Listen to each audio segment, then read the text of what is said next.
안녕하십니까. 다산앤피플입니다. 이슈와 딜레마를 함께 풀어보는 팡사와이스에 시작하겠습니다. 전기 자동차 세계 1위가 바뀌었습니다. 회사 규모나 명성이나 기술 수준 등을 종합적으로 고려하면 테슬라를 1등 기업으로 인정할 만하지만 매출을 기준으로 보면 테슬라는 이제 2등 기업이 됐습니다. 지난해 중국 전기차 기업인 비아디가 테슬라보다 훨씬 더 많은 매출을 올렸기 때문입니다. 반면에 미국 전기차의 상징 테슬라는 무너지고 있습니다. 테슬라는 매출이 줄어든 데 이어서 주가도 작년 12월 18일 488.54달러를 찍은 후에 계속 하락했고 올해만 들어서도 40% 넘게 하락했습니다. 반면에 비아디는 혁신적인 충전 시스템을 내놓으면서 매출 증가는 물론 주가도 50%나 급등했습니다. 전기차 시장에서 혁신의 대명사로 불리는 두 회사의 향후 전망에 대한 관심이 높아지고 있습니다. 중국 업체가 전기차 매출 1위 자리만 차지한 게 아닙니다. 사실상 세계 전기차 시장을 중국 업체들이 이끄는 모양새가 됐습니다. 비아디의 지난해 매출은 1년 전보다 29% 증가한 1069억 달러 약 153조 6천억이 됐고 테슬라는 997억 달러 약 140조 4천억 매출에 비아디보다 10%가 적은 수치입니다. 비아디가 연간 매출을 기준으로 테슬라를 제친 건 이번이 처음입니다. 비아디는 순수 전기차 외에도 플러그인 하이브리드 카를 많이 판매해서 좋은 실적을 거뒀습니다.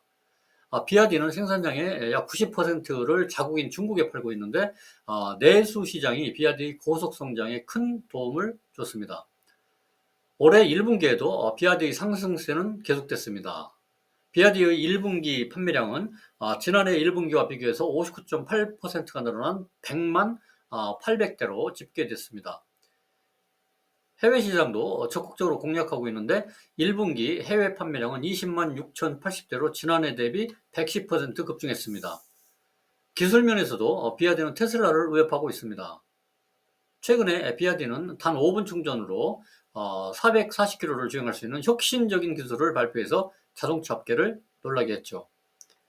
1위 비아디뿐만 아니라 지리, 창안, 리오토 등 중국 업체들이 이미 세계 전기차 시장에서 상위권을 차지하고 있습니다. 시장조사 업체인 S&E 리서치에 따르면 지난해 세계 전기차 판매량 중에서 중국 업체들의 점유율은 46.8%였는데 1년 전의 40.5%보다 비중이 더 커진 것입니다. 게다가 거대한 내수 시장에 신생업체들도 계속 등장하고 있습니다. 스마트폰과 전자제품 생산을 주력으로 삼던 샤오미는 작년 4월에 첫 전기차인 SU7을 출시했는데 연간 인도 목표량이었던 13만 대를 달성했습니다. 지난달에는 월간 신기록을 세웠고 올해 35만 대를 넘길 것으로 보고 있습니다. 무서운 사실은 샤오미가 오랫동안 적자를 볼 것이라는 예상과는 달리 후발주자임에도 올해 안에 순이익이 나기 시작할 것으로 전망된다는 점입니다. 오랫동안 전기차 분야 1위였던 테슬라는 부진한 모습을 보이고 있어서 대조적입니다. 세계 최대 전기차 시장인 중국 공략이 점점 더 어려워지는 모양새입니다. 샤오미 등 경쟁업체들이 첨단 기능이 포함된 전기차를 더 저렴한 가격에 출시했기 때문입니다. 올해 1분기 테슬라가 중국 공장에서 생산해서 고객한테 인도한 차량은 지난해 1분기보다 22%나 줄었습니다. 총 17만 2,750대였는데 2022년 2분기 이후에 가장 적은 수치입니다. 중국 이외의 시장에서도 테슬라는 고전하고 있습니다. 특히 유럽에서는 테슬라의 최고 경영자 일론 머스크에 대한 반감 때문에 불매운동이 일어나는 등 테슬라의 이미지까지 타격을 입고 있습니다. 머스크 CEO가 정치적 성향을 자주 드러내자 유럽의 소비자들이 반발하면서 등을 돌리고 있는 것입니다. 최근에 유럽의 여러 도시에서는 테슬라 차량 수십 대가 불에 타고 테슬라 전 시장이 스프레이 페인트로 훼손되는 일 등이 자주 일어나고 있습니다. 올해 1분기 테슬라의 전기차 유럽 판매량은 지난해 1분기에 비해서 급감했는데 프랑스 41%, 네덜란드 49%, 스웨덴 55%, 덴마크에서도 55%가 감소했습니다. 테슬라가 유럽 시장에서 주춤하는 사이를 중국 업체들이 파고들면서 시장 점유율을 끌어올리고 있습니다. 중국 업체들의 고속 성장세는 중국 정부의 적극적인 지원으로 가능한 것입니다. 소비자들이 전기차를 빨리 받아들이도록 만든 게 정부의 산업정책이기 때문입니다. 특히 자율주행 기술은 정부의 협조가 없으면 거의 불가능한 일입니다. 규제를 풀어주고 기회를 제공했기 때문에 빠르게 발전해 온 것이죠.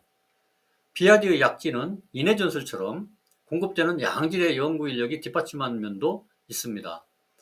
비아디는 11만 명가량의 연구 인력을 보유하고 있는데 이것이 기술 돌파의 핵심으로 작용하는 것으로 보입니다. 연구 인력 규모 면에서 보면 삼성전자나 현대자동차 그룹의 10배 가까운 숫자입니다. 중국 전기차의 부정적인 면도 사실은 큽니다. 지난달 29일에 중국에서 일어난 전기차 사고는 여론을 술렁이게 만들었죠. 샤오미 전기차의 자율주행 보조 기능을 이용하던 운전자가 가드레일을 들이받아서 차에 불이 났는데 차에서 빠져나오지 못했고 탑승자 3명이 전부 사망한 사고가 발생한 것이죠. 사고 결과가 정식으로 공개되지는 않았지만 차문이 잠긴 채 배터리가 폭발했다는 얘기가 확산되면서 중국 소비자들의 불안감이 커지고 있습니다. 비아디나 지리 등은 1만 5천 달러 약 2,160만 원 미만의 저가 차량에도 일부 자율주행 보조 기능을 탑재하겠다고 밝힌 상태입니다. 그러나 기술을 빨리 도입하고 가격을 낮추면서 가장 중요한 안전은 외면했다는 지적이 나옵니다. 안전 규제를 강화해야 한다는 주장이 나오고 기술에 대한 불신도 고개를 드는 분위기입니다. 한편 기업 밸류에이션 측면에서 보면 비아디는 여전히 저평가 국면에 있습니다. 비아디는 최근 주가가 크게 올랐음에도 불구하고 여전히 주가 수익 비율 PER이 33배 수준입니다. 비아디의 투자가 몰리는 이유입니다. 반면에 테슬라는 올해 주가가 반토막 났는데도 주가 수익 비율 PER이 109배로 산업 평균을 크게 웃돌고 있습니다. 미국의 정부 효율부 수장으로 임명돼서 행정부 개조의 칼을 쥐고 막강한 영향력을 행사하면서 트럼프 대통령의 극찬을 받고 있는 일론 머스크. 안팎으로 사면 초과에 몰려있는 일론 머스크가 정부 효율부를 떠날지 아니면 자신의 회사인 테슬라의 전기차에 획기적인 솔루션을 내놓아서 반전의 기회를 만들 수 있을지 향후 행보가 주목되고 있습니다. 이상 다산의 비플입니다. 감사합니다.